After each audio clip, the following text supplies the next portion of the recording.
Good. All right, everybody. We're going to call this meeting to order. Welcome to the City Commission meeting of April 25th, 2023. Val, will you please call the roll? Commissioner Penny? Here. Commissioner Curry? Here. Commissioner Danio? Here. Commissioner Johnson? Mayor Villa? Here. I will remind you all to please silence any electronic devices that may make noise at this time. And I'll ask you to all please stand for the invocation led by Commissioner John Danio and continue standing afterwards for the Pledge of Allegiance. Albert Luce, spelled L-U-C-E, owned a Ford dealership a couple hours south of Atlanta in Perry, Georgia, back in the 1920s.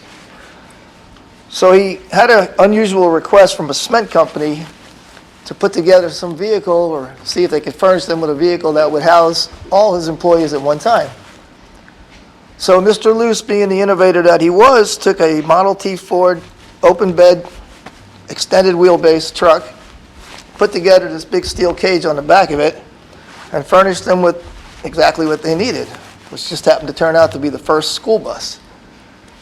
Went on to form the Bluebird Bus Company in 1927, which has pretty much manufactured most of our school buses, 500,000 plus since its inception. But I tell you this, first I got to tell you something. But I tell you this mainly because today, believe it or not, is National School Bus Drivers Day. Somebody else knows that? Okay, great. So anyway, just thought it was a little nugget for us. So See, let's I pray. always learn something. Let's pray. God, we just lift up this meeting to you, and as always, we lift up the first responders and those that kind of oversee and take care of us. And God, sometimes the hidden heroes, like the bus drivers that don't get recognized, we lift all them up to you for what it's worth, God. You know our needs, and we trust you with our lives and with our meetings, and we just ask you to be with us. Help us to make decisions for the city, and we ask all this in your name. Amen. Amen. I pledge allegiance to the flag of the United States of America and to the republic for which it stands, one nation, under God, indivisible, with liberty and justice for all. All right. Thank you, Commissioner Danio. Yeah, buddy. And now we will move to our public comments. This is the audience's opportunity to speak to the City Commission about anything not on our agenda tonight. Is there anyone in the audience that would like to speak on anything not on the agenda? Seeing none, I'll close public comments, and we're going to move to number 3, which is the approval of the minutes. We have the April 11th, 2023 workshop minutes and the April 11th, 2023 regular City Commission meeting minutes. Did everybody have time to review the minutes? Can I have a motion for approval of the minutes? Motion to approve. Second.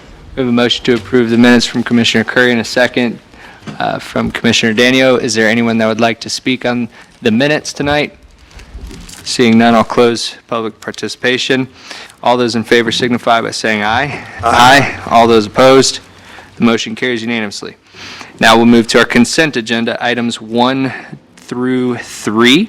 Would any commissioner like to remove an item on the consent agenda? All right. The action proposed is stated for each item on the consent agenda. Unless the city commissioner removes an item from the consent agenda, no discussion on individual items will occur, and a single motion will approve all items. Is there anyone in the audience who wishes to speak on any item on the consent agenda? Yes, ma'am.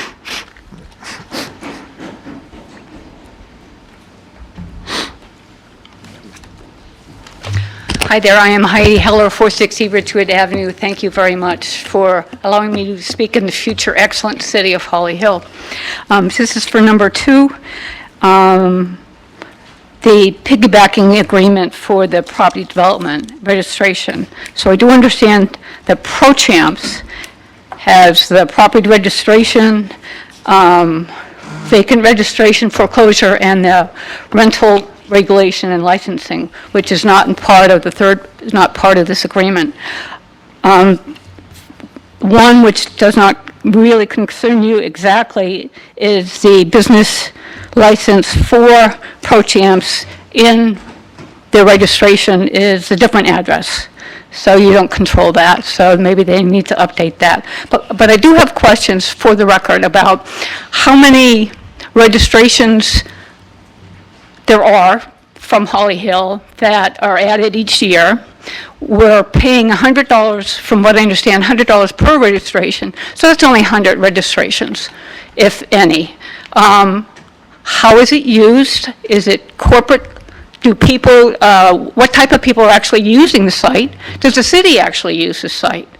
How is it useful for $10,000? If it's really not useful, I'd like to see that money go to Sunrise Park. But I would like a little bit more data about who uses the registration. Thank you. Thank you, Ms. Heller. Is there anyone else that would like to speak on the consent agenda tonight? Seeing none, I'll close public participation. And I thought about polling this item too. I had a quick question on it, but it was immaterial to it, so I didn't poll it. But I do want to address some of your concerns, Ms. Heller. Correct me if I'm wrong, but the $10,000, we don't pay them, they pay us. Correct. So they pay us $100 per, or do they take $100 from the registration that we charge? I got to go back and remember now because this is a renewal of the original contract. Right. They go back, they go out and they seek these properties that are either in foreclosure or dilapidated, and they get them put onto a registry and they charge for that, and we get 50% of whatever that number is. Okay, I think it is 50%. $100 per property, and then we get 50 and they get 50. Okay, perfect. And that assists us with tracking down property owners to cite them for code violations And just for the record, I'm asking Brian, Mr. Walker, this has been helpful to our code enforcement. It's not overwhelmingly helpful, but it is helpful. And because it we're doesn't able to- cost us money, Right. it is a tool that they use, and we do get a financial benefit from it, and it is a convenience. But, is it as fulfilling as I had hoped? Probably not, but because it doesn't cost us anything, it doesn't hurt to continue doing it. Right. So to me, it's a win-win. It's an extra tool that code enforcement has to find the owner of these properties. Meanwhile, we're having revenue come from it as well. And as for the And I haven't numbers- had one complaint from any person that's on this registry, so, and I see staff shaking their head that they haven't received any complaints either, so. And as for the number, Heidi can certainly call tomorrow, and we can, Okay. I don't know what that number is off the top of my head. Okay, perfect. Thank you very much. Since I did kind of open it up, is there any further questions on it? I'm not going to pull it from the consent agenda. I'm going to just ask that someone moves that we will approve the whole consent agenda, items 1 through 3. So moved. All right, we have a motion for approval for the consent agenda from Vice Mayor Penny, a second from Commissioner Johnson. No discussion is required. All those in favor signify by saying aye. Aye. All those opposed? The motion carries unanimously. Now we move to the regular agenda. Number 1, which is the bus bench agreement with Creative Outdoor Advertising. Mr. Forte. Okay, so the city entered into an agreement with Waverly Media back on June 11th in 2008. The agreement provided for an initial term of 5 years with renewals of 5-year increments. The city was only able to terminate the agreement if Waverly provided 90 days before the expiration of the agreement. They submitted their proposal, and the city refused to accept the proposal. In 2013, the city tried to terminate the agreement, but because the proposal had no changes and time ran out, the agreement extended until 2023. So the city was planning to terminate the agreement with Waverly in 2023 and piggyback off of Volusia County's bench agreement that they executed with another company. However, in 2022, Waverly Media sold their interest in the Waverly Media contract to Creative Outdoor Advertising, COA, who also holds the contract with the city of Daytona Beach. So because Creative Outdoor Advertising now holds the Waverly Media contract with the city, what we did is we just renegotiated the terms and conditions of the contract with COA.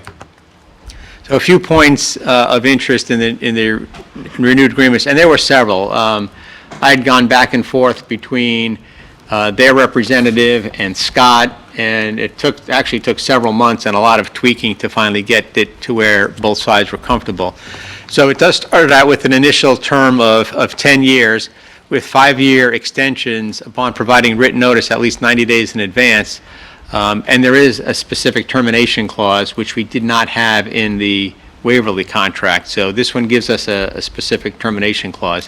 One thing to note, the reason why we're doing an initial 10 years is because they are investing a lot of capital in updating certain bus benches to be ADA compliant. They're putting in the concrete pad, they're putting in the sidewalk that gets to the pad, they're updating the bench to the Lexington-style bus bench.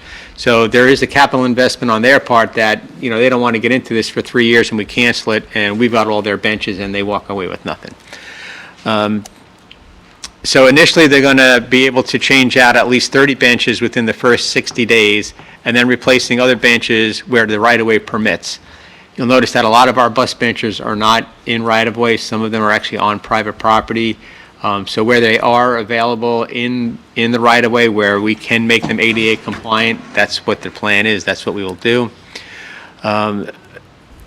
Waverly payments to the city consist of 15% of the gross revenue received by Waverly plus $100 per bench per year.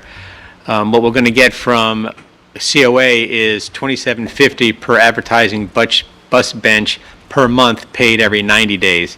I know, Mayor, you asked me to find out what we were getting from Waverly, and unfortunately, as soon as I got to City Hall, I had a commissioner in my office, and I didn't get a chance to get that from Finance.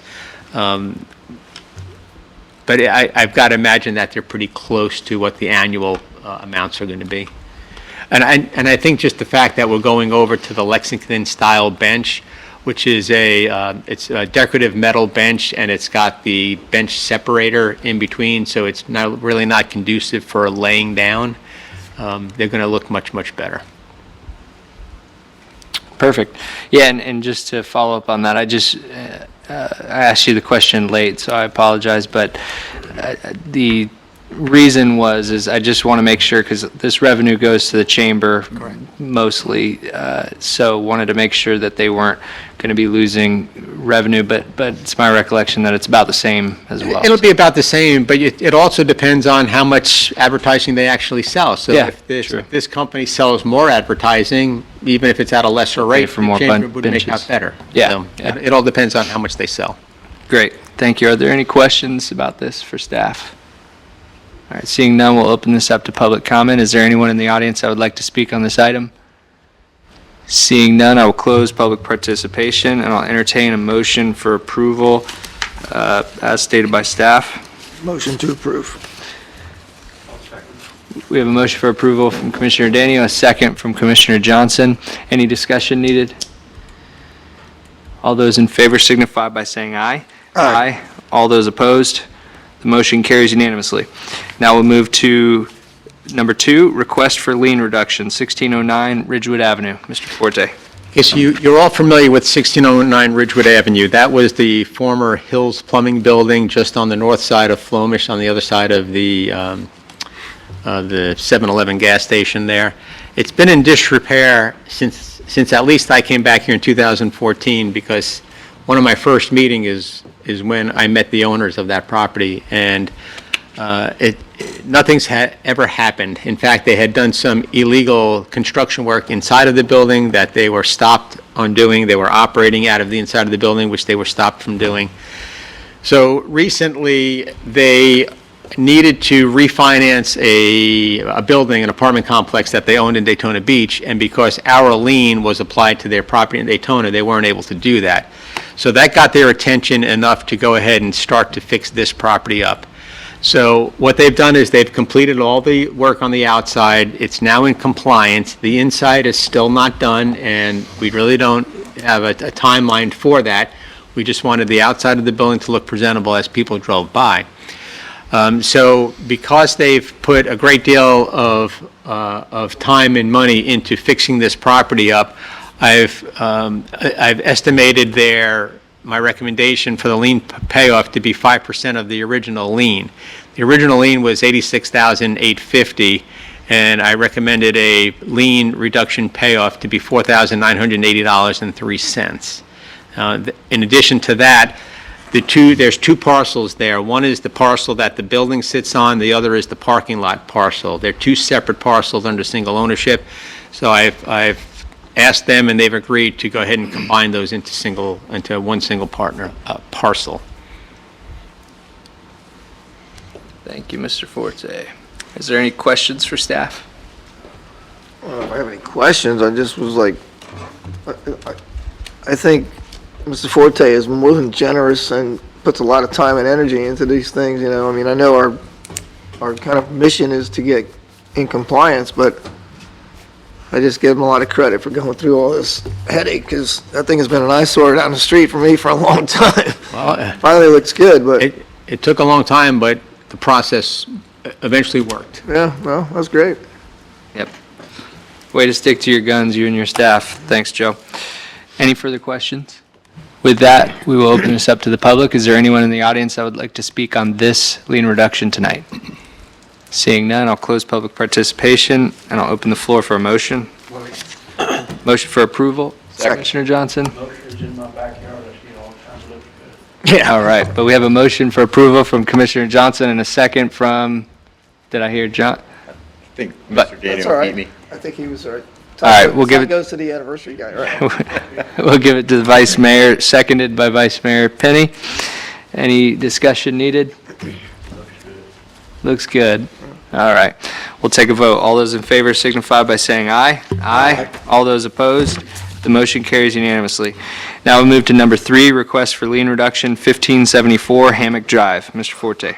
So this property was a rental property, and the tenants were having people live in tents in the backyard. The property really became an eyesore. They were cited for violations against the city's codes for outdoor tents, for sanitary trash and nuisance, for vermin, for discharge of liquids and solids. So it really was kind of a mess. The property owner actually tried to get the tenants evicted. During that process, we had gotten complaints from the neighbors, and we started a code violation case against the property. The property owner continued to try to get these tenants evicted. He had gone back and forth to court several times where he was able to get them evicted. They went to court and they were able to get a stay, and it took several months. And during that 7-month period, he couldn't get the property into compliance. He finally got them evicted. He quickly got the property into compliance. And so because he had been making this effort to get rid of the tenants and was working with the court system that was just dragging it out and giving these people the right to stay, I only assessed him, again, 5% of the original lien. So his original lien was $20,600, and at the end, what we're asking from him is $1,528.09. Thank you, Mr. Forte. Are there any questions for staff? Seeing none, I'll open this up to the public. Is there anyone in the audience that would like to speak on this lien reduction? Seeing none, I'll close public participation, and I'll entertain a motion for approval. So moved. Second. We have a motion for approval of the lien reduction from Vice Mayor Penny and a second from Commissioner Danio. Is there any discussion needed? All those in favor signify by saying aye. Aye. All those opposed? The motion carries unanimously. All right. We have no public hearings tonight, so we'll move down to communications. We'll start with Mr. Forte. I have a few items. First, if you haven't met Michelle Moore yet, Michelle is the new finance director. She's been at the job now for a couple of weeks. So We met today. If I didn't get a chance to introduce you, next time you're in the office, I certainly will.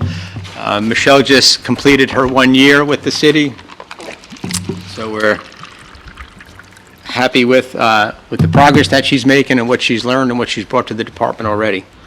And while you take a sip of water there, I just want to say congratulations. Thank you. I know you've already been here, but welcome to our city as the finance director. But I got the chance to speak with you and look forward to working with you. So thank you very much and congratulations on your promotion. And just a quick update on, we're still putting together the estimates for the Sunrise Park improvements. But Heidi did bring me a couple of grant opportunities. She sent me down a couple of rabbit holes. Did you hear that on there? Which is why I don't like when people bring me grant opportunities. She invited you down the rabbit hole, right? So I looked into one of them where the grant opportunity doesn't come available until the fall. Another one we don't qualify for because we're not on the state's conservation lands. list that may be conservation zoned or public property zoned for the city, but it's not on the state's conservation land, and it's not big enough, so it didn't qualify for that. Another one was because it wasn't private property that abutted forestry. Bless you. So we kind of struck out on a couple of opportunities, but I did get the attention of one group through FWC, and they're going to schedule a site visit in June or July to come down and see if they'll add it to what they call is the Workday program, which is where they get volunteers to come in for a day, and they try to clean the Brazilian pepper plants out of a small area like what we have.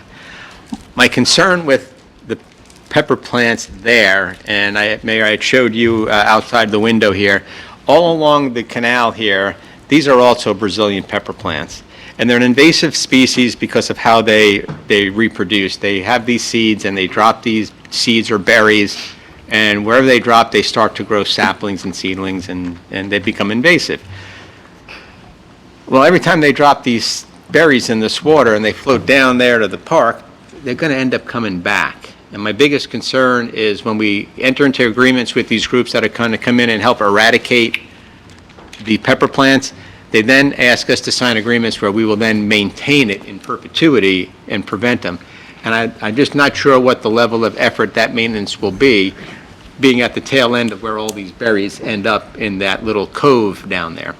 So something that we'll look at and talk about when these folks come to town to take a look at it. Joe, real quick, we were talking about that earlier. But is there any way we can like screen off an area or something to keep it from getting to the park, or is that not? That's not going to stop them.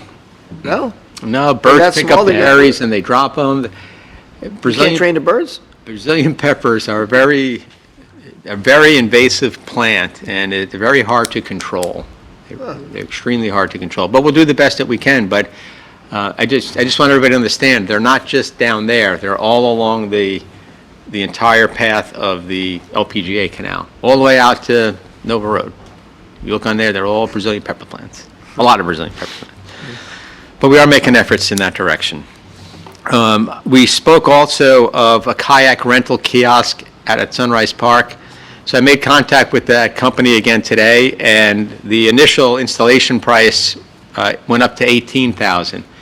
So I told him I'd be bringing it up this evening, and if the commission's in favor of me moving forward, he'll hold the price that we initially talked about at $15,000.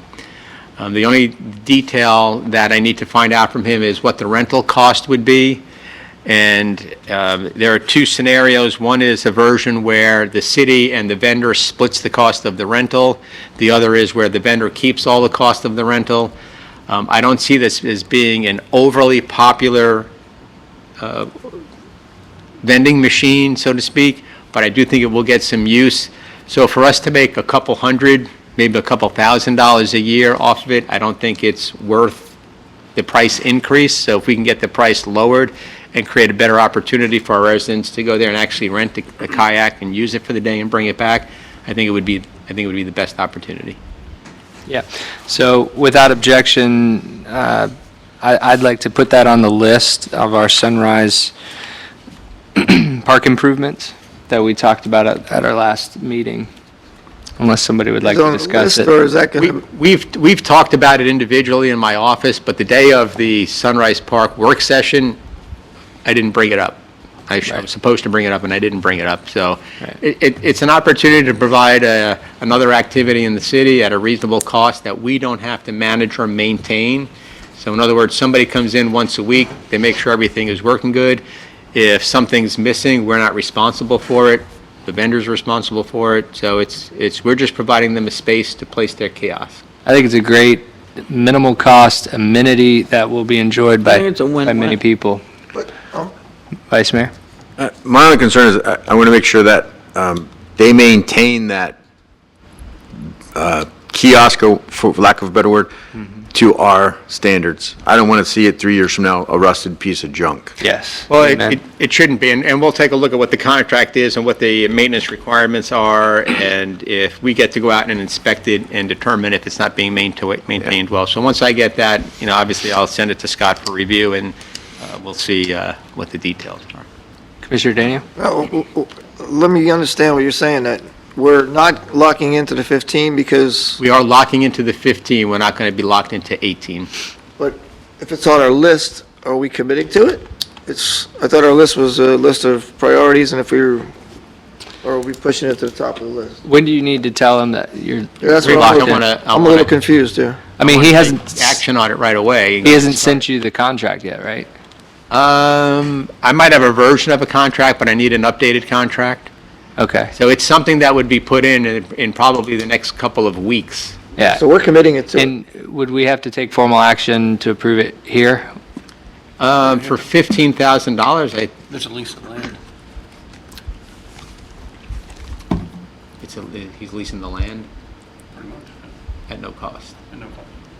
Yeah, I'll probably bring back an agenda item to the next meeting. Okay, They will either lease or have a license agreement, they can lease the land to put it there.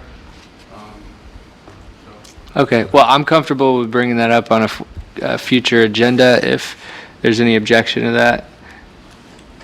All right, there's no objection, so. liability or danger, No, all the liability is on them. When people, you might have gone to other cities where you can swipe your credit card or go on an app, and you could rent a scooter or a bicycle, and then you return it back to another one of those same type of things. It's similar to that. So somebody comes up, there's a set of rules posted on it, or you have an app, and you download the app through a QR code, you read the rules, you sign the waiver, you pay for it through the app, and the cage opens up, you remove your kayak, your life jacket, and your paddle, and when you're done, you put it back, and you're charged by the minute or by the 15 minutes, whatever the increment is. So there's no liability on the city, and they're signing waivers. And we have the perfect location where the old kayak launch used to be, just on the south side of the boat launch. All right, so that'll come back to us in 2 weeks or so? Yep. All right. And then the last thing, just a reminder that tomorrow is the Axon Road Trip, what's it called? Yeah, roadshow. Roadshow, thank you. So between 10 and 2, if you have an opportunity to go stop over at Sika Hall, Axon is the company that does our body-worn cameras and our stun guns. So it's, I guess, are they doing demonstrations and showing off product? we're looking for volunteers. To be So- stunned? Feel free to stop over between So 10 should and we 2 go? and just see what this company has to offer. We do use their product, and it's just a good opportunity to see what's going on in the industry. That's all I have. It's great they chose us, our city, Yeah. for this area to have all the agencies come in here. There's going to be a lot of other agencies coming into Holly Hill and taking a look at it. Yeah. So thank you to Captain Yates. I know he's working on that, and you, Chief Miller. Tonight, I wanted to bring up, in your prayer tonight, you talked about hidden heroes and the bus drivers. And tonight, after everyone leaves, I'm going to be filming a video for Holly Hill School for the Teacher Appreciation Week, which is next week. I know your wife is a teacher, and we've all here had teachers that affected us in great ways. My father, former Mayor Villa, is here in the audience tonight. Welcome, Dad. And your wife, my mother, greatest mother in the world. Unless Amber's listening at home, my wife, you are too, baby.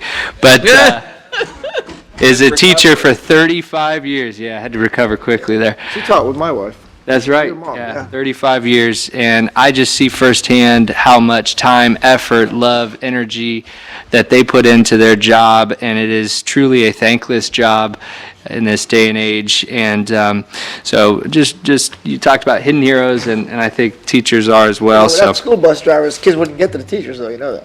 that's right. Yeah. Got to have a good bus driver to get them there. So, yeah, and my lifelong friend of my mom's who volunteers for over 30 years in the school system tonight is being recognized as the Volunteer of the Year for the county at the school board meeting. So, unfortunately, I couldn't be there to support her, but my mom is there tonight to support her friend, and that was a really big deal for her because she does so much in the community. So, also, we, as the commission may be aware, the budgeting sessions are happening right now, the appropriations at the state, and so it looks like our sewer extension will we'll go through and still looking to hopefully get this fire station through as well. I was going to take a trip up to Tallahassee to try to talk to a few members of the appropriations to try to just get that in for us, and I still may, but I've been making calls this week, so just wanted to update you on that. Once we hear back, we should know pretty soon if that's going to be funded or not. Wanted to also remind you, tomorrow night is the American Legion dinner to recognize our police officer of the year and firefighter of the year. It's always a great thing, and we look forward to that. And then, of course, on Saturday, we have Cruisin' the Hill. And we also have, I think, Foreigner Journey Band, right? At Pictona, Foreigner's Journey. Foreigner's Journey. That's what I thought. So a lot of things happening. And I know some of you are going to speak about some events that probably happened last week. So with all of that, I just want to say thank you to everyone. Thank you. Yep. How those schools, did they get enough funding to make the trip to St. Augustine, I think, last week? Yes, yeah. So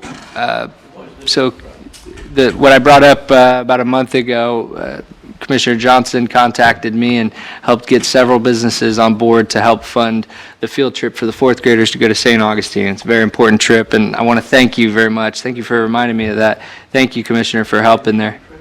They made the trip. I believe it's happening tomorrow, so it's either tomorrow or the next day. They'll be going up. Yep. And I called Randy Dye and asked him to fit the rest of the bill that they didn't have, and he stepped up really big for our school, for our community, and wrote a pretty large check. So We also had some people that were at the last meeting. Some people in the audience stepped up too. Oh, really? Okay. Did you get them, or? I got them to the school. Oh, perfect. Thank you. Thank you, Mr. Penny. I didn't know that. The buffers, so we don't know if they got that in, a little extra. Good. Well, and they said whatever they have, there was a couple that were trickling in, is going to go to other projects that are happening there at the school. So that's a great thing. So thank you both for your help in that. So with that, we'll go over to Vice Mayor. We'll start with you tonight. I think Joe forgot to talk about plaques. Oh, yeah. Thanks.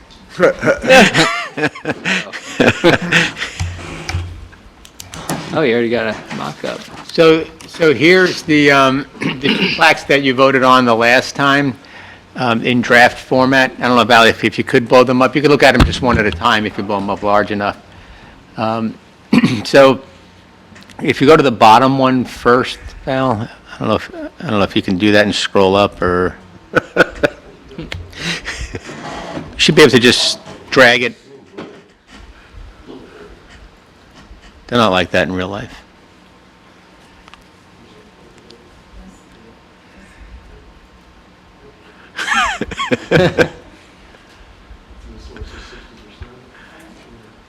I can see it from here. And now you should be able to just drag it up. There you go. There you go. All right, so that's the first one, and I did mention that to Reiner and Julie, and they were appreciative of the recognition and the location that we had talked about. So I wanted to just show that to everybody and see if anybody has any concerns or questions about it.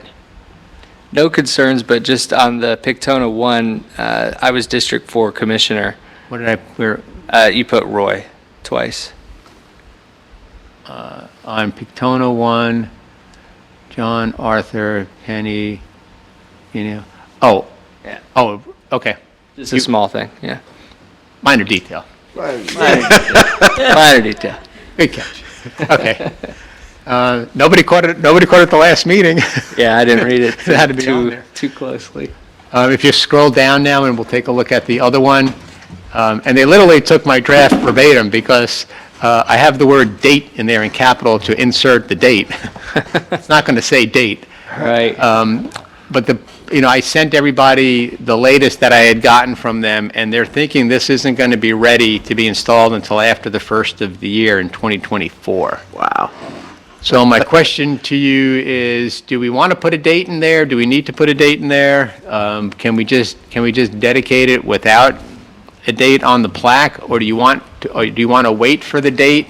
I want to wait for the date. I think that date's important. Wait for Yeah. the date. Now, do you want the date to be specific to the day or to the year, or? I'd put the day when we're going to dedicate it. Okay, so then that plaque is obviously going to hold off for about A year? another eight or 9 months. Wow. But at least we know what it'll look like, and with the exception of replacing the date, unless anybody has any objection, that's what that plaque will be. All right. All right? Sounds good. All right. Thank you, Joe. And back to you. Okay. Good thing you brought that up, because that would have been all messed up. I wouldn't have been too offended.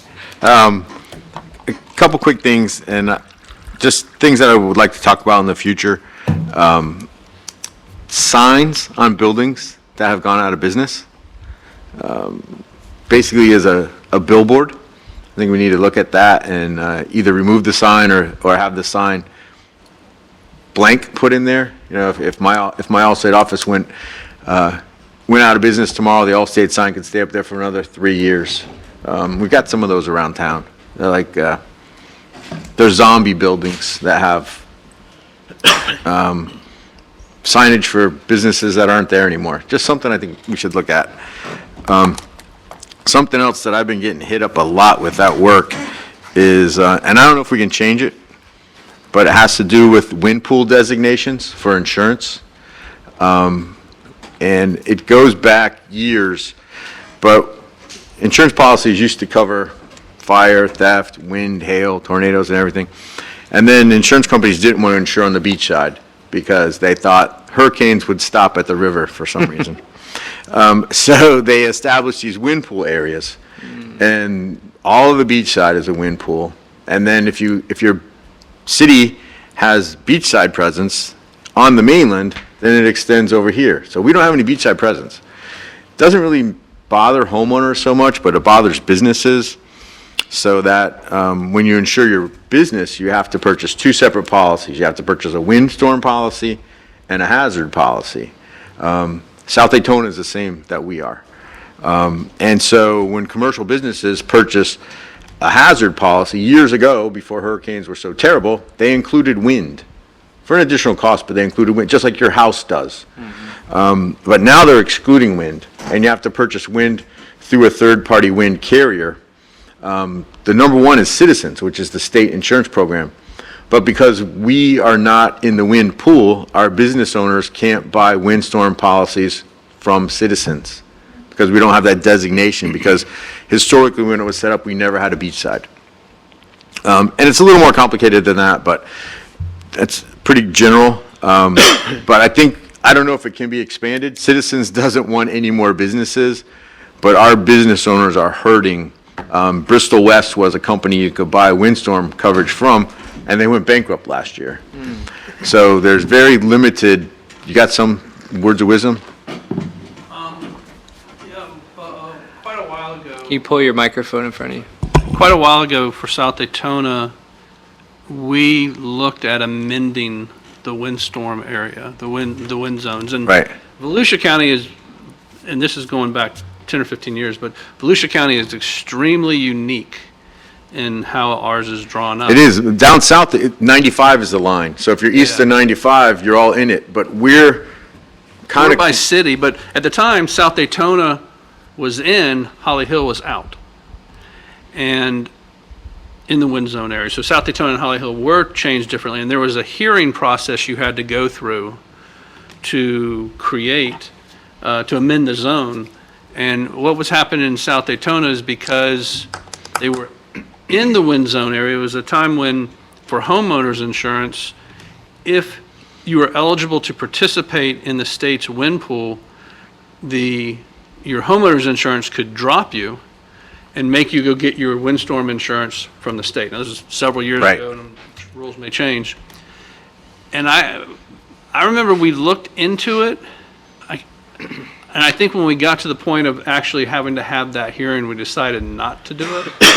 But there was a public hearing process you went through.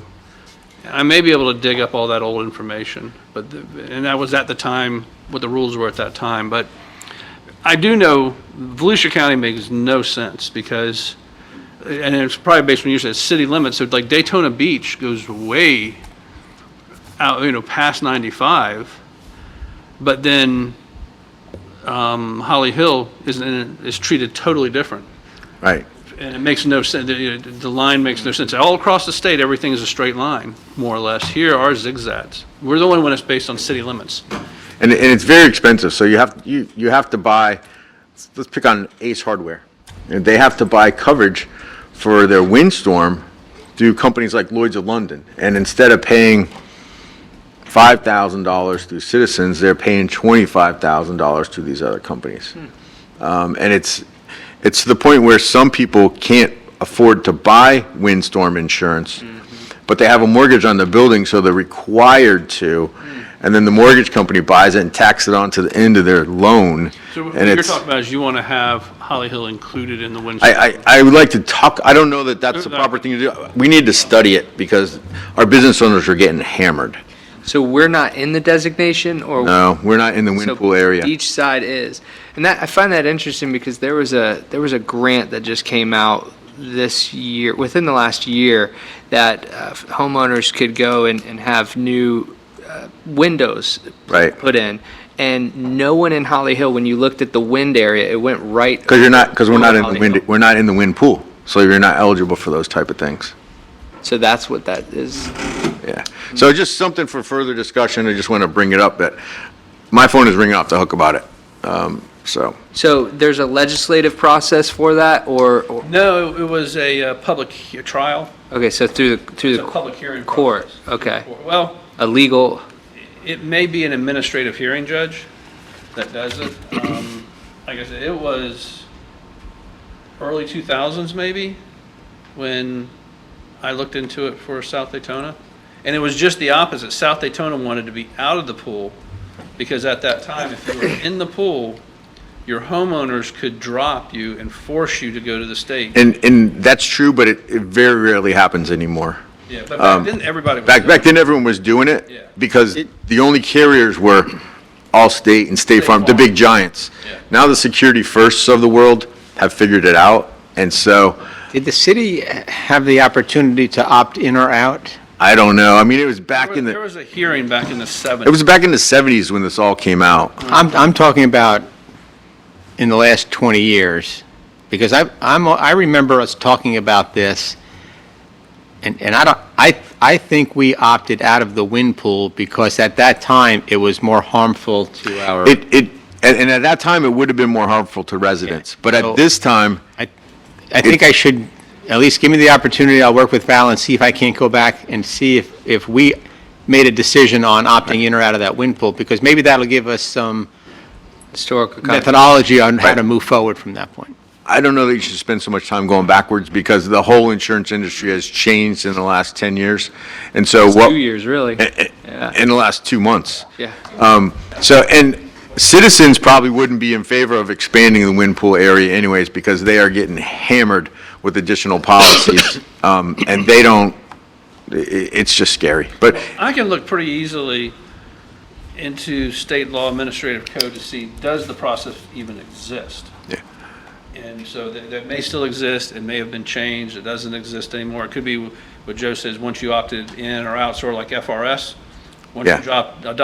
you opted And it could- in, you're in, you can't get out. I remember we did discuss it years ago, Joe.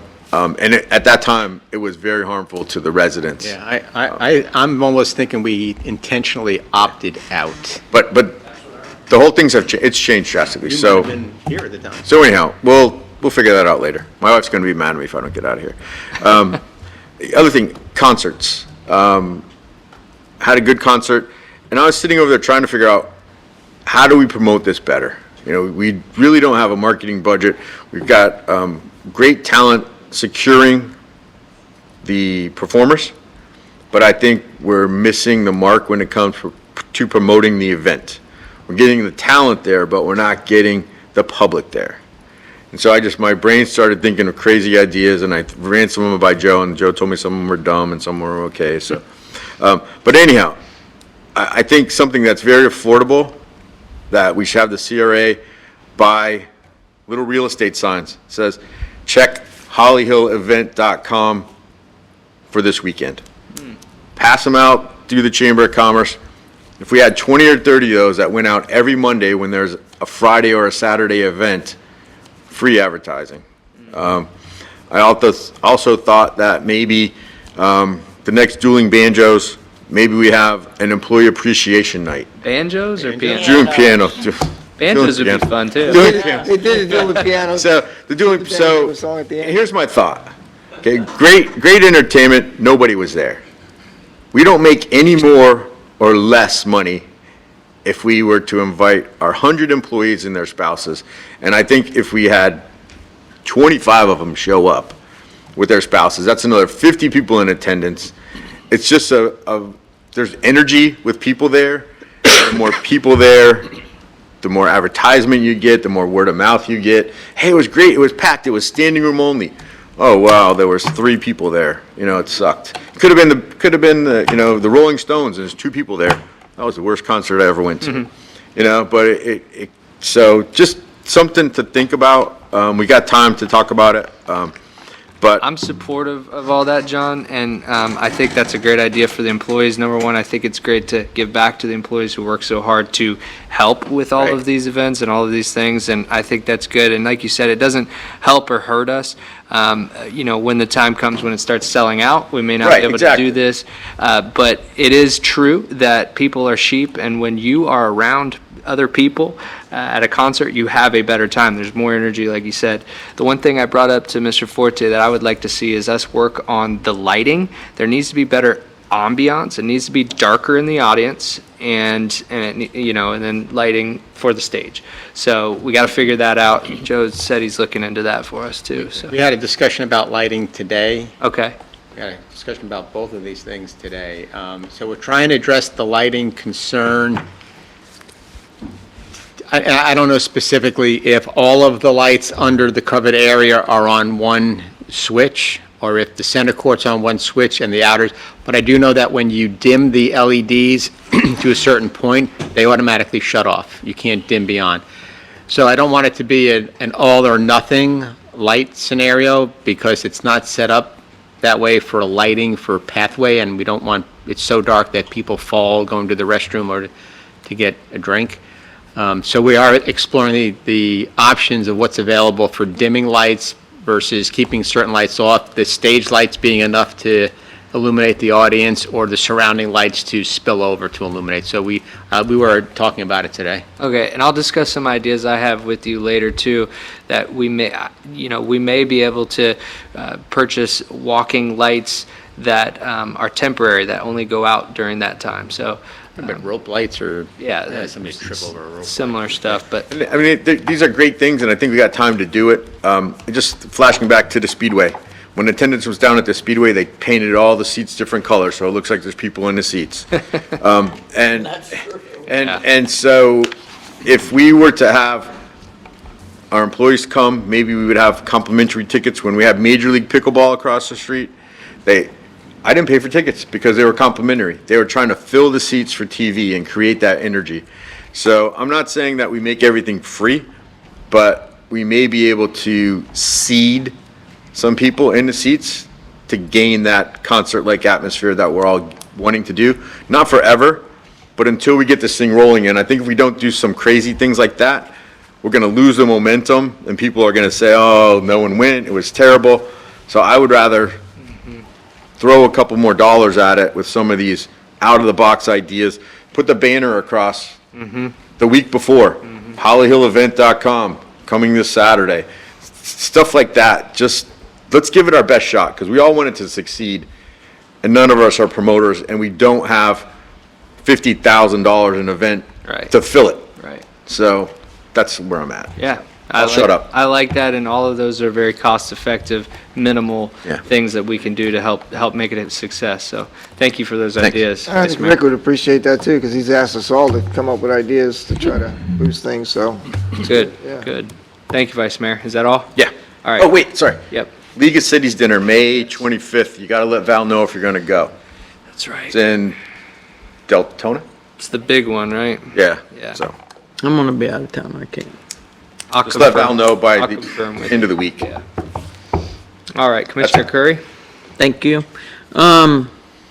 the chamber tournament, I asked them, what were you trying to do with the tournament? And they said, well, we wanted about 100 players was our goal. They had 96, so I think they did pretty well, which meant 48 teams. Unfortunately, I did not bring home a medal or a trophy or anything else, but we did pretty good. We won 3 of our 5 games, so we were happy. We had fun. It was a really nice event. They gave away swag bags, and it was some growing pains, I think, for their first pickleball tournament. They probably could have, I don't know, maybe they did, sat down with maybe one of the tournament directors at Pictona to get some input. If they didn't do that, maybe next year they can, to help them run that tournament a little smoother, because there was a little extra wait time for players, which you never really want a lot of wait time. But other than that, it was well-run. We had a good time. Everybody seemed happy that I talked to anyway. So it was done well. That's all I have. Good stuff. Thank you, Commissioner. Commissioner Daniel. We went to that concert thing too, and we had a lot of fun, but I'd like to just congratulate John Penny on 25 happy years of marriage on his, what, 31st? Yeah. Right, that's pretty much how it works. Yeah. But, no, I don't want to hold up, you got to get to dinner, so I got nothing that hasn't been said. All right, Commissioner Johnson. Only thing I have is tomorrow morning's TPO meeting at the airport still until they get relocated. But I just went, weekend before this past weekend, I went to the POAC training in Orlando for the weekend, and I learned a few things about it. And one of the main things I learned is in 20 years from now, we will run out of road. Florida's just outgrowing the road, is what it amounts to. Best I can figure. We're getting about, I think about 100,000 people a year moving to Florida. Is that about what it is? 1,100 people a day. It's about at least 100,000.